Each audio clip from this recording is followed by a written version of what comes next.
Hey, everybody. Welcome to Learning from Smart People.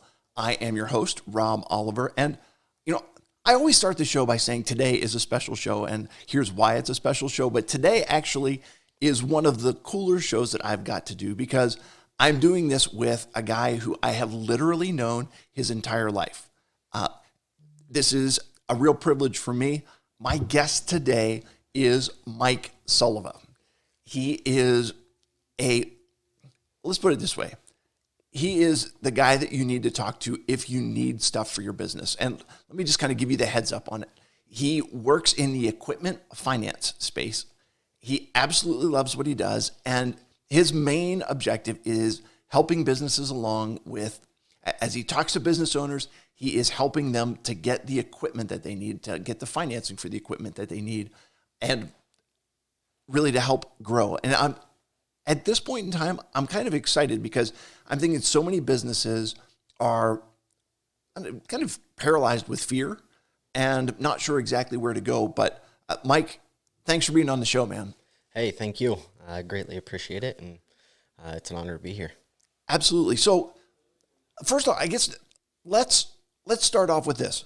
Tell me about what you're doing with equipment financing, because you're not a traditional bank, right? That is correct. In the equipment financing space, you can find it at your local bank. Whenever you're looking at a new piece of equipment or replacing an old piece of equipment or adding because you're growing, you need someone to be able to finance that. A lot of people are looking at, okay, hey, how do I do this? I'm going to go to my bank. I'm going to go find someone that will give me what I need. So the reason that I work in this space is because I love growing relationships with people. Something that you'll always find is business owners are the most interesting people that you can talk to. So why wouldn't you want to talk to those people every single day? In the business of equipment finance, there are banks who do it, and then there are companies like the one that I work for, KLC Financial. And the reason that we exist is to help banks. A lot of people look at it and say, oh, well, you're not a bank, so are you competition? The honest answer is we are able to help banks service their customers. So a lot banks take a weird look, figuratively, at people's credit, at the business, at what they're doing right now. And we're able to take a look, understand the business, look at what they're doing in the future, along with right now, and make a decision on that. So it's a little bit easier from our side because we are able to use a lot of different options. We don't just have our own personal funding. So it kind of makes it more fun because you are able to look at the people who are startups along with the people who are Fortune 500 companies. So there's a broad spectrum that you can actually learn from people while you're also talking to them and helping their business to continue to grow. Yeah, so it's really cool what you're talking about because you're talking about building relationships, and I can only imagine everybody that starts a business they have this story as to what brought them, what drove them, what their backstory is, and as you hear those stories, it's got to be really rewarding for you to hear about someone who, is out there, they're following their dream, they're passionate about what they're doing, and at the same time they're looking for something a little bit outside the box in order to help their business grow, and you're able to do that. That's got to be real rewarding, man. Absolutely.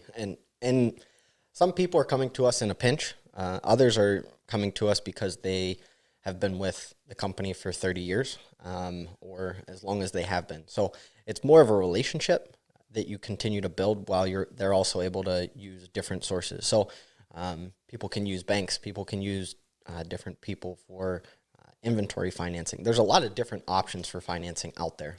And so what we like to do is we like to provide that option. So we talk to bankers, we talk to vendors, we talk to people who are providing that equipment. And whenever I say equipment, a lot of people think of, hey, there's a truck, there's a plane, there's tractor trailers, and it's that type of equipment. The cool thing also about what we do is we don't just focus on those. We're focusing on the robotics. We're focusing on the technology space. We're focusing on the aspects of the business that are going to help them grow that everyone might not want to finance. So that's also a really cool aspect of it all too, because you can dive deep into what they're actually trying to do and help them with a problem or help them with a vision that they see for obviously their dream. So yeah, the reward is great, and it energizes me to even think about, hey, whenever I talk to someone, I can help them, but I can also continue to build a relationship with them. So let me just ask then, the type of equipment that you're looking at, is it, you brought up the different types of equipment that are out there as far as, somebody's thinking about a truck, a tractor, some type, you mentioned robotics. Like, are you talking, is this all huge, big, giant equipment? I'm assuming it kind of runs the gamut. Talk to me about some of the bigger things that you've been able to find financing for and some of the smaller things, if you don't mind. Yeah, absolutely. So whenever they come to us, we typically say anywhere from 10,000 to 5 million. That's a wide range. So what I like to say is, hey, what we can do is I'll give you our average. So our average terms are anywhere from 3 to 5 years, so 36 to 60 months. Whenever we're looking at that, our average deal size is anywhere from 100 to 250.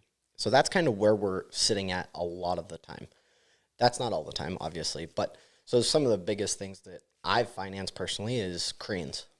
Cranes are a huge expense to a company that needs them and can make money off of them, so they look to finance those.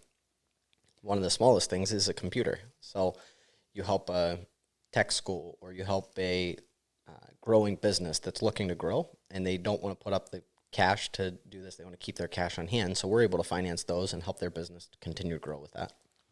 That's cool. And how important is like the timing of what people are doing? Is this something that is it a long process? Is this something that, is going to be like, I want to get this, you're talking about a computer, like I need a computer to help my business today. How long is the process going to take? Yeah. And that's always the $1 million question. A lot of people say, hey, how fast can you get this done? One thing I always say to people is, it's as fast as you can get me the information that I need. And so I like to be upfront with people whenever they ask that question is, hey, I'm working for you. I'm looking to help you grow. So as fast as you can get me the information, that's how fast I can work. Get it to me by the end of the day.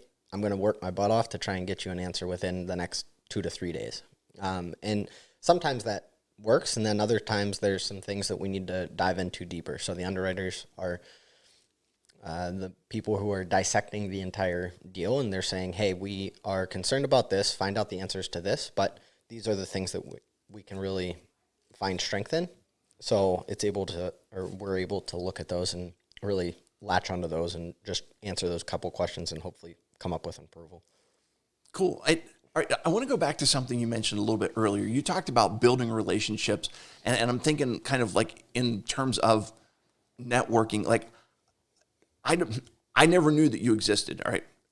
Now, granted, listen, when you saw me born. Well, I saw you born, but I didn't like the job that you're doing. When you got that job, and you know me, I ask a million questions, and I'm asking you, I'm like, okay, this is really cool. I've never heard of this before. Yeah.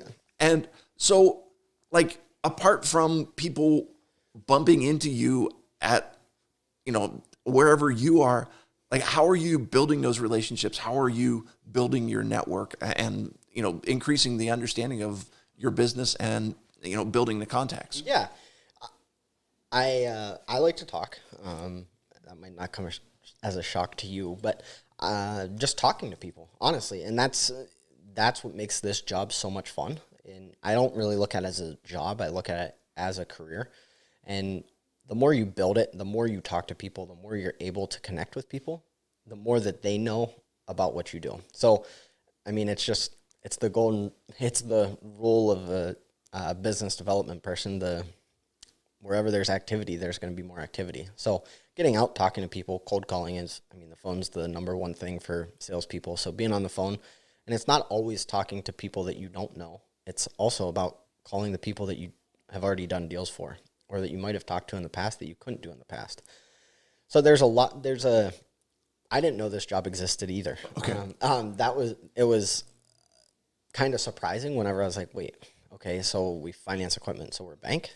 No, we're not a bank. So, okay, well, I'll go find deals and try and figure this out. But as you continue to learn, it's honestly one of those things where all business owners need to know about this, because whether your bank's tapped out or a pandemic hits and banks stop funding equipment, there's still businesses out there that are needing to run. So where do they get their financing? That's where we've seen a uptick this year, is just businesses that are looking to continue going as much as they can, or making a pivot. That's the magical word in 2020, right? Yeah, it's the word we've all heard so many times, right? Right. So it's looking at how you can find funds to help your business get to where it needs to go, or where you're looking for it, while also holding cash flow. I always like to talk to people about that as well, is, hey, well, I can pay cash. Okay, well, whenever you're going to pay cash for something, that's great. Fantastic. I mean, if you can, and you can continue to bring in cash flow,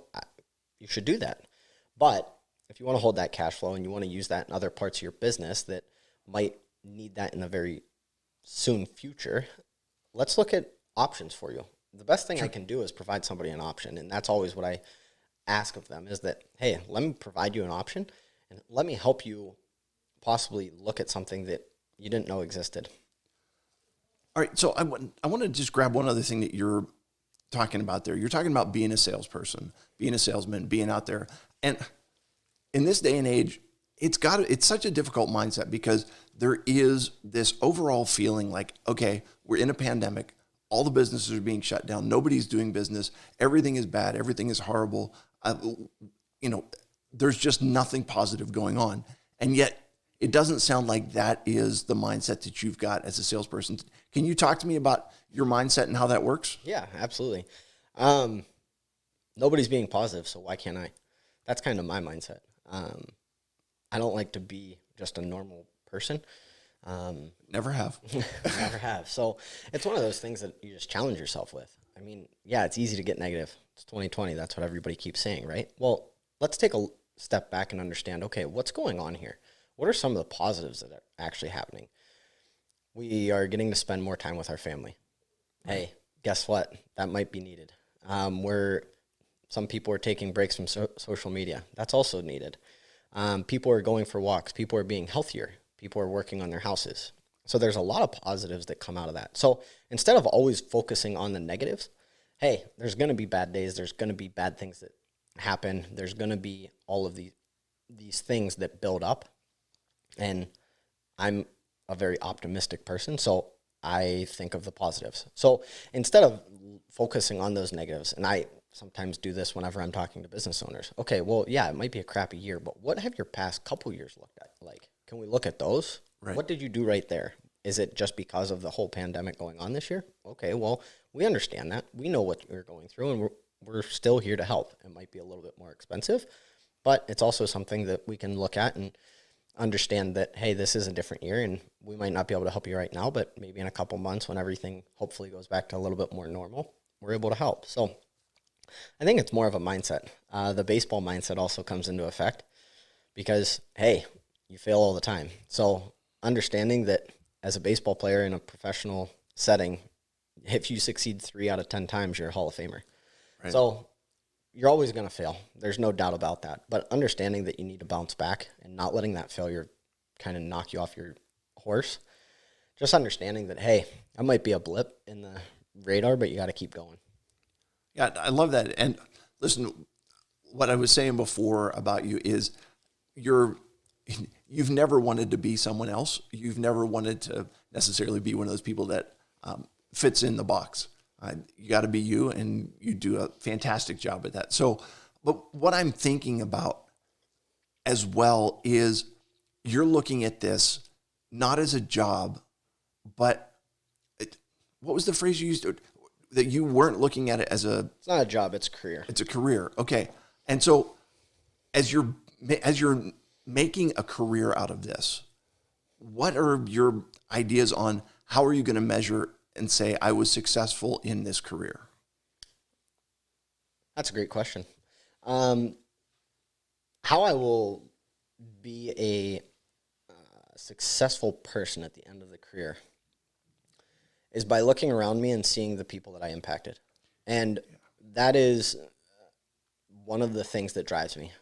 Not only the people at the company, but also the customers and the vendors and the bankers and everyone that has I've been in contact with. Obviously, the people in the company it's a great company. There's a lot of great people, and there's a lot of great things that have been done in the past and are going to happen in the future. But it's also, how can I make an impact on those people's lives and help them to know that, hey, Mike is one of those guys that if I call, he's going to be straight up with me. He's going to be honest with me, and he's going to also be there to pick me up and set me back on my feet and help me keep going whenever I've had a bad day. So I think that's the biggest thing is just what has my impact been on people, and has it been a positive one is definitely how I'm going to be a successful career. Yeah, so I really like what your answer is there, because when you have a job is what I get out of it, right? I get my paycheck. I go to work, and it's an exchange of misery for money, right? Where I go in and they pay me a certain amount to be miserable for a certain number of hours, and then at the end of that, I get my thing done, and then I go home, and that's the exchange. But what you're talking about as a career and what you're talking about as success is, it's not about me. Right. It's about the people around me, and how do I impact them, and how do I make their lives better? How do I improve their businesses? And in that way, how do I, have a positive impact on the world around me? And I think that's something that also needs to kind of change is, okay, whenever you're looking at a job, be thankful that you have one. Sure. Especially this year. Look at how many people have been laid off, or look at the impact that a lot of people have gone through. A lot of people wake up every day and go to work and hate it. Okay, well that's understandable, but you still are working. So find a positive and attack that. And I've always tried to stay positive, but I've had jobs in the past where I felt that way. Man, this isn't really what I want to do. I've never tried to have a hatred towards it, but it was also one of those things where, okay, what can I learn today? How can I make an impact on somebody else's life? And I think that is important for a lot of humans, but also business owners to remember, is because, hey, there are going to be those days that really aren't that much fun, but then the days that are great are also going to be more positive than those. Cool. So you're talking about this. You've said this a couple times. You said that you try and be a positive person. Is that something that you were born with, or is that something that you've cultivated? And what are your thoughts for other people out there who are like, yeah, he's just a positive person by nature, and I'll never be able to do that? Yeah. I'm not sure, honestly. I have put a lot of work into it. It does take a mindset. It's not just a born thing. People around me are positive, but I think that that's also a huge part of it too, is who you're surrounding yourself with, and making sure that if something is not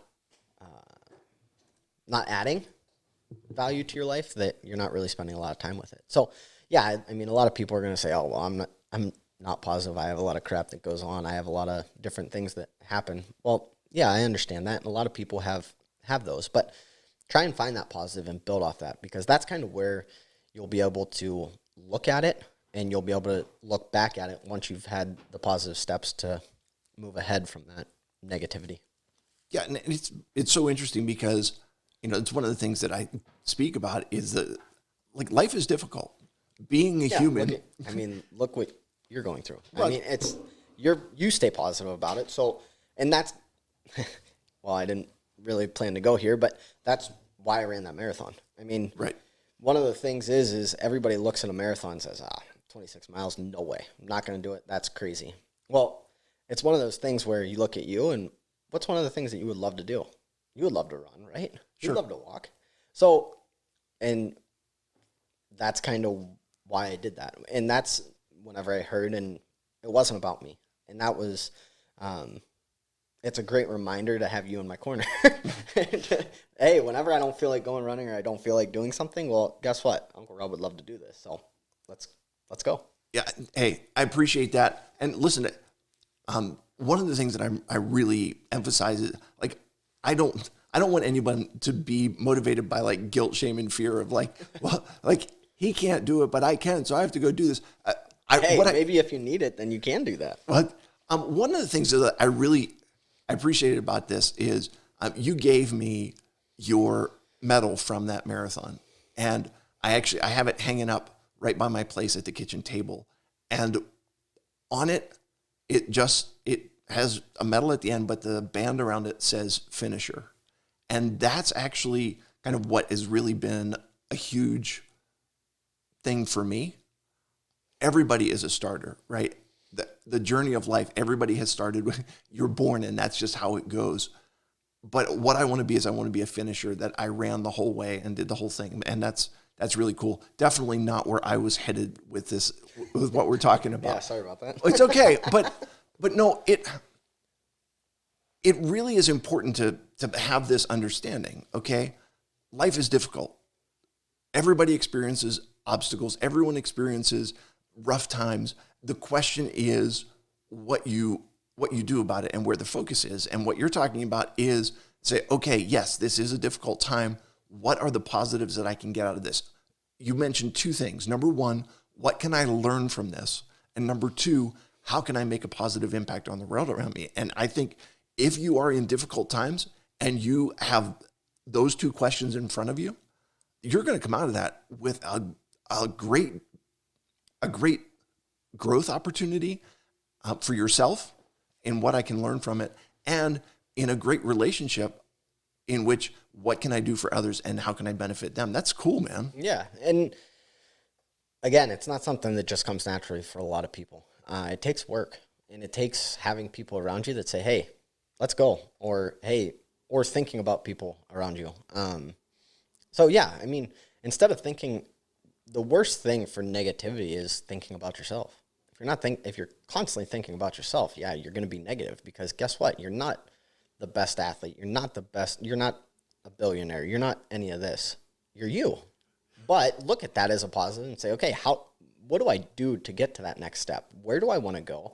Make a plan and go. I mean, I always I love the military and love Navy SEALs and their discipline. And there's a lot of different podcasts out there that talk about that. And I mean, you listen to those guys, I kind of have one of those switches that they talk about and saying, okay, if I'm going to do this, I'm going to do this. There's no excuses. You can't have excuses. But that's the number one thing that kind of gets in the way. And I think eliminating those and looking at, okay, what can I do and how can I do this, and just going and doing it, you're going to feel a lot better about yourself. Do you ever experience like the self-doubt, like the little voice in the back of your head that says like, yeah, that's really cool and you can talk a good game, but like, can you really do that? Or that says like, dude, you've been pushing yourself so hard for so long. Like, just relax a little bit. Like, do you hear that voice? No, not really. Okay. And it's been trained. So how do you tune that voice out? Because it's there. Up. Okay. You show up. So there's a lot of different disciplines, right? And being able to do it when you don't want to is one of the biggest challenges. Yeah, it might not be the best. It might not be your best. I don't think giving your best every day is possible. But showing up and giving it an effort that is better than not showing up and not giving an effort is going to help you to understand that's just not, it's not an option. There's no option for that. There are some times where you get tired, obviously. You get worn out. You get beat up a little bit, especially training or at work or whatever. I'm not saying don't ever relax. You need that, right? You need to recharge. But understanding that, hey, recharges and relaxation isn't something that you're always supposed to be doing. I always look at it whenever people are saying that they're sore after they've been sitting. Your body isn't supposed to sit for long periods of time. That's why you have joints, and that's why you have... So it's supposed to move. Your body is supposed to move. You feel a lot better once you move. So looking at it from that aspect, it's like, hey, if you can, get up and move. That's going to help you out a lot more. And again, that helps you with your mental state. Sure. What I remember when you were growing up, your mom had a sign on the wall that says, just because you can't do everything doesn't mean that you can't do something. Exactly. In which there's all of us have capabilities to do something. I think that what you're saying, though, kind of is you've trained yourself to to not hear that voice, to not have that self-doubt. And that's got to be that's a choice that you've made and something that you've worked really hard at. And not all of us have that, but at the same time, it's also something that you put into action every day. Right. And so I love that. Tell me more about the idea that you had. You mentioned with the military, with the discipline that they have.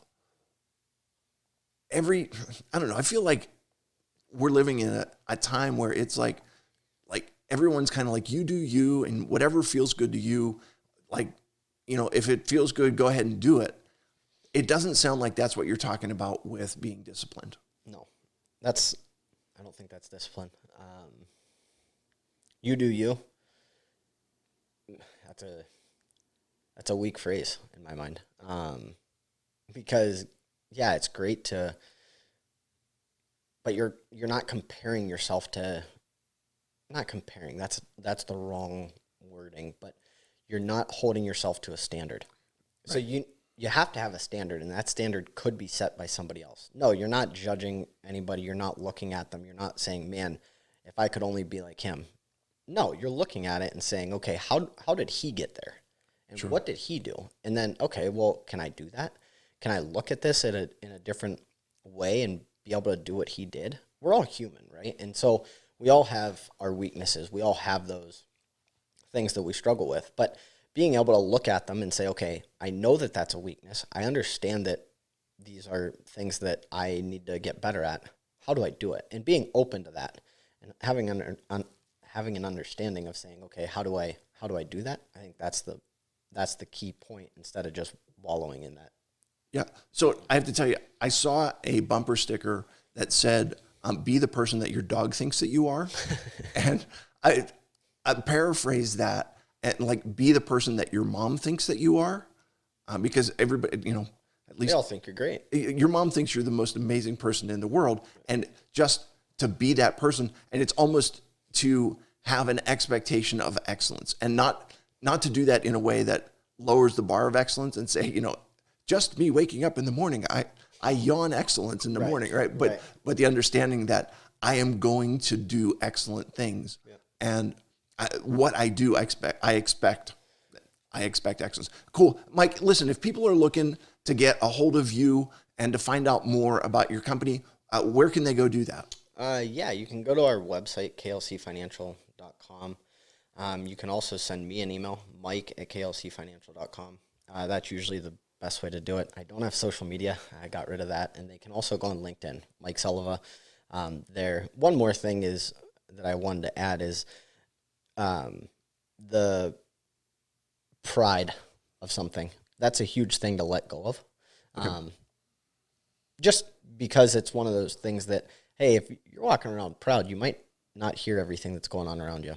And that's a lesson learned. That's not something by any means is a,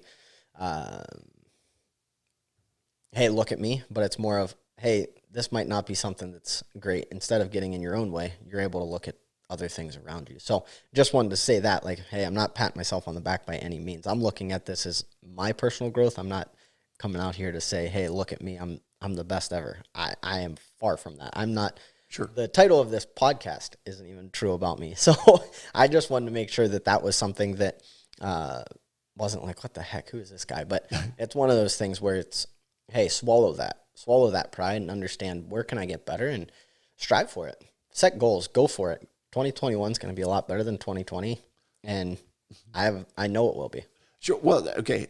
If our expectation is only that it's going to be better than 2020, we've set the bar low for your level of success. Well, there you go. You're going higher. Yeah. So it's good. And it's striving for excellence. It's moving forward, but at the same time, having a realistic understanding of who you are. I love it. Yeah. Mike, we are out of time, but it's time for 3 questions to establish your humanity. Are you ready for this? I am.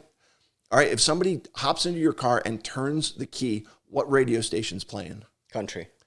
Okay. So, who's your favorite artist? Jason Aldean is one. Eric Church. Cool. I mean, they're all good. Yeah, they're all good. All right. Excellent. Have you read a good book lately? I try and read a lot of books. I can't sit still that long. But yes, I have. Good to Great was one that I just read. All right. And just from your childhood, you are from a Slovak background. What is the one ethnic food that like takes you back and makes you feel like you're at grandma's house? Pierogies. Nice. And for those of you who are not from the Pittsburgh area or don't have that understanding of what pierogies are, they're like mashed potato raviolis. They're phenomenal. If you haven't had them, you need to try them. Absolutely. You got to fry them up in a pan with a little bit of onions, and they're delicious. Mike, fantastic. I really appreciate you being on the podcast. I hope folks will look you up, learn a little bit more about what you're doing, and possibly work with you to get the equipment that they need. Absolutely. To all of my listeners, thanks so much for listening today. Make sure that you hit the subscribe button. Don't miss an episode. In the meantime, I will remind you, as always, that when you stop learning, you stop living. Have a great day, everybody.